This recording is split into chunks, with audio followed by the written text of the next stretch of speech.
Assalamualaikum warahmatullahi taala wabarakatuh. Alhamdulillah kita masih diberi kesehatan, kenikmatan yang sangat luar biasa pada hari ini. Sebelumnya salam hormat dan salam sayang khusus guru besar Padepokan Sendang Jagat Muhammad Karyo. Salam persaudaraan sedunia untuk para master dan bakter. Di sini saya bersama Eyang Pretil hadir kembali lagi buat kalian.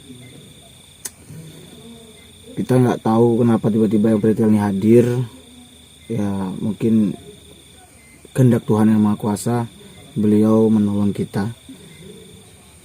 Alhamdulillah kita selamat dari tragedi yang kemarin. Kalian bisa lihat langsung ya, walaupun ya agak lebam sedikit, agak bengkak sedikit ya. Alhamdulillah udah dikompres, udah diobati juga oleh Eyang Pretil. Kami banyak-banyak terima kasih sama Eyang karena sudah menyelamatkan kita. Amukan masah dari mereka itu sangat luar biasa, itu sangat ngeri banget, ngeri dan sangat ngeri. Jadi ini kita nih berada di wilayah mereka. Nah, tapi kita belum berani masuk nih, belum berani masuk. Jadi gimana menurut Eyang nih? Ya, menurut saya itu tunggu dulu. Jangan keburu nafsu atau tindakan yang gegabah, nanti bisa merugikan kita sendiri. Itu kita tunggu saatnya nanti, kan gitu. Baru kita melakukan untuk masuk ataupun penyerangan di rumahnya. Penyerangan di padepokannya. Iya, di padepokannya. Jadi supaya dia itu, perbuatan dia itu kan yang tidak diinginkan oleh warga. Iya. Nah, jadi saya datang kemari karena saya kontak batin. Itu maka saya datang kemari untuk datang di padepokan Ki Cokro. Ya. Saya itu tahu Ki Cokro itu siapa. Cuman Ki Cokro itu tidak tahu itu saya siapa. Iya. Kan gitu. Jadi karena saya ini datang jauh-jauh, saya dari Jawa, saya turun gunung. Karena ada ikatan kontak batin. Saya datang ke Sumatera untuk menyelesaikan atau meluruskan perbuatan Ki Cokro. Iya. Kan gitu. Benar-benar. Nah, jadi supaya masyarakat ataupun rakyat di desa ini jangan sempat terpisah dari yang lainnya karena perbuatan Ki Cokro. Itu mungkin saatnya itu ada. Saya jumpa nanti sama Ki Cokro. Itu saya dengar dia bisa mengobati, bisa dimintai tolong untuk berbuat jahat, bikin santet. Iya. Dan itu dia ada dengar kabar juga saya itu dia ada menggandakan uang. Benar. Apa betul? Itu yang satu lagi saya lupa itu. Apa itu namanya itu? Yang satu lagi itu lupa saya. Itu pasang ada susu. Itu pasang susu ataupun untuk buat pesugihan itu. Iya, karena kemarin yang kita masuk ke daerah itu memang bukan padepokan, mungkin itu salah satu tempat tinggal juga sih. Kayaknya beliau ini ada rumahnya banyak gitu. Itu beliau ada pasien wanita masang susuk sama dia, tapi anehnya tuh pemasang susu itu kayak aneh gitu. Kenapa saya bilang aneh? Pasang susu itu tidak menggunakan pakaian gitu, hanya menggunakan pakaian dalam saja gitu. Itu kan udah nggak lazim seperti itu gitu, kita lihat kan. Betul. Saya bilang itu kenapa pasang seperti itu. Karena setahu saya pemasangan susuk itu hanya beberapa titik saja kan.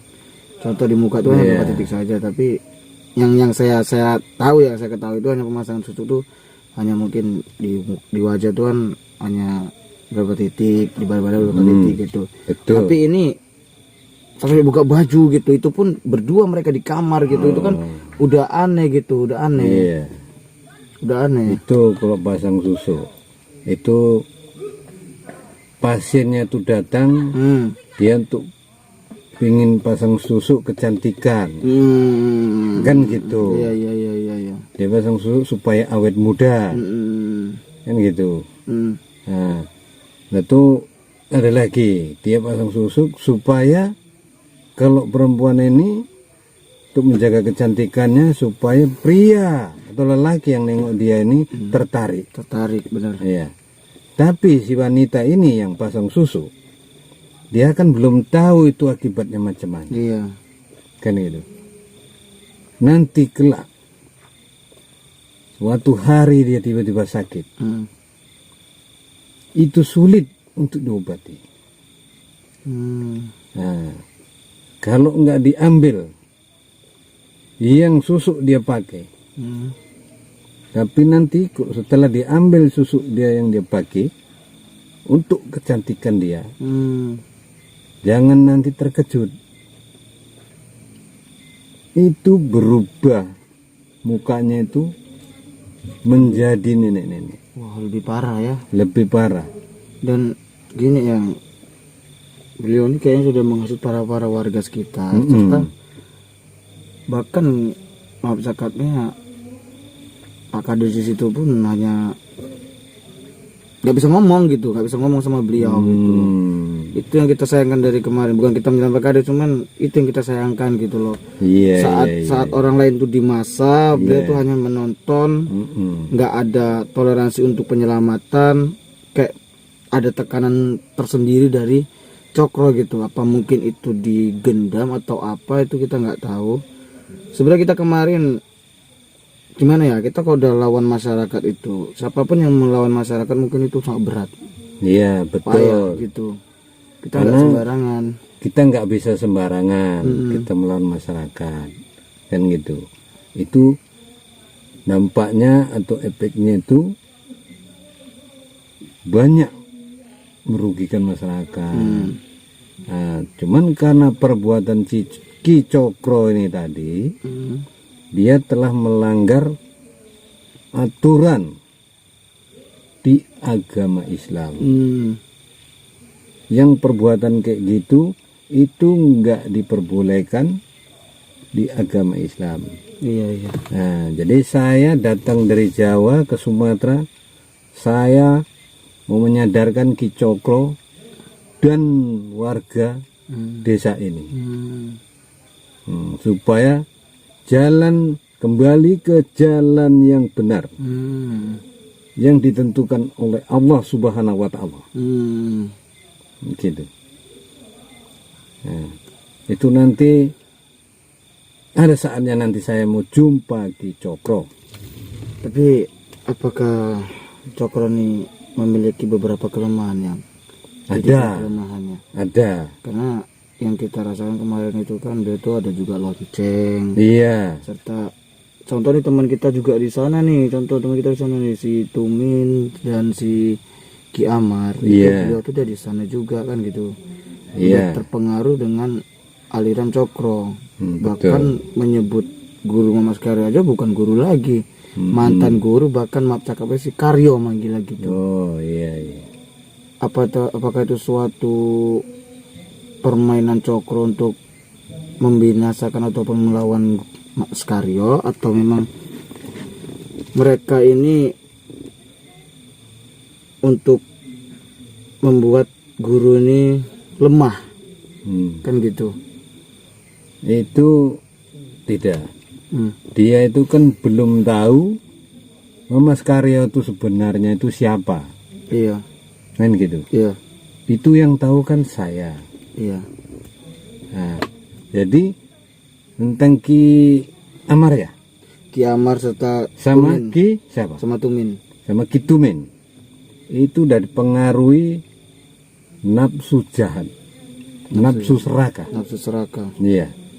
Itu pengaruhnya dialirkan dari Ki Cokro. Ki Cokro itu ada kelemahannya. Nah, mungkin nanti saya bisa bilang ataupun kontak batin sama Mama Skario, kan itu, supaya dia memahami kelemahannya. Iya. Kan gitu. Kita juga butuh titik kelemahan mereka gitu. Iya. Karena Dia ya. punya kekuatan rawa rontek. Benar, rawa rontek. Dan itu kisah begini. Sapu gini. Itu juga saya dengar tuh ada gunung Nah. mayat. Iya betul. Banyaklah keilmuan yang dia miliki. Seperti itu. Iya. Itu ada berapa macam yang dikuasai ilmu itu. Itu merasakan dia itu udah merasa hebat. Iya. Merasa tinggi ilmu dia. Itu di atas langit masih ada langit. Saya tutup ya. Biar hasilnya hidup. Dan gitu. Tapi dia itu tidak menyadari bahwasannya itu dia itu menganggap dirinya itu cukup hebat. cukup hebat ya. Iya. Bahkan dirinya itu nggak ada tandingannya. Ini itu. Tapi kita juga lihat semalam itu ya. Dia Iya. itu mengobati salah satu pasien wanita yang wajahnya kayak terkena penyakit kulit itu. Itu hanya dengan usapan-usapan, mantra-mantra itu langsung sembuh Allah. Kenapa musiknya hidup ini? Nah, itu ada beberapa kekuatan. Saya lihat itu kayak ada bantuan-bantuan makhluk sih. Makhluk Iya. jin-jin gitu sih. Dan Itu dia kan dibikin pengobatan. Ada yang luka-luka parah muka, yang macam diluka bekudis atau gatal-gatal gitu kan. Benar. Nah, diobati dia itu bisa sembuh seperti semula. Iya. Itu dia menggunakan kekuatan ilmunya rawa rontek. Gitu. Dari beberapa keilmuan itu ya untuk membantu pengobatan itu ya. Iya. Itulah untuk menyembuhkan orang yang luka kena penyakit kan itu. Itu bisa disembuhkan lagi sama dia itu macam semula. Macam dulu cemana itu wanita itu mukanya mulus gak ada cacat. Itu luka di muka perempuan itu yang berobat sama dia itu bisa disembuhkan melalui ilmu rawa rontek. Iya. Dan ini kita nanti akan menuju ke lokasinya beliau teman-teman ya. Sama guru juga sama Bunda Mawar. Jadi kita kayaknya akan datangi rumah Pak Kadesnya. Karena mungkin Pak Kades lebih paham tentang Ki Cokro karena keluarganya. Tapi ya mau kita desak juga agar Pak Kades itu mengertilah dengan kejadian ini. Yang seperti itu. Apalagi yang kita lawan ini mak-mak ya teman-teman. Mak-mak itu nggak usah dilawan lah saya bilang. Sekali kalian melawan mak-mak, waduh kayak gila jadinya. Ngeri. Itu bisa. Kita melawan itu tanpa kekerasan bisa. Kalau kita benar ya. Kalau kita benar. Benar. Kan gitu. Kita melawannya ini kan di jalur yang benar. Iya. Yang diridhoi yang kuasa. Benar. Kan gitu. Nah, itu kalau mak-mak yang ada ke situ dia timbul ada ucapan begini begitu, dia emosi, mau nyerang, itu kan bisa kita redakan. Iya benar. Kan gitu.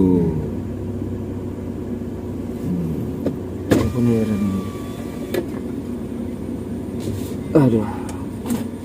Dan oke lah buat sahabat-sahabat dimanapun kalian berada. Sampai sini dulu acara kita. Nanti kita lanjut lagi perjalanan. Pokoknya kalian pantengin terus di seluruh channel Kesatria PSS ya. Saya pamit undur diri dulu. Saya Master BLS dan saya Eyang Pritil. Eyang Romo Pritil. Wow, yang paling ganteng ya. Ataupun disebut Apa tuh? Gimana ya? Iyalah itulah pokoknya. Itulah. Akhirul kalam dari kita. Wabillahi taufiq wal hidayah. Assalamualaikum warahmatullahi wabarakatuh.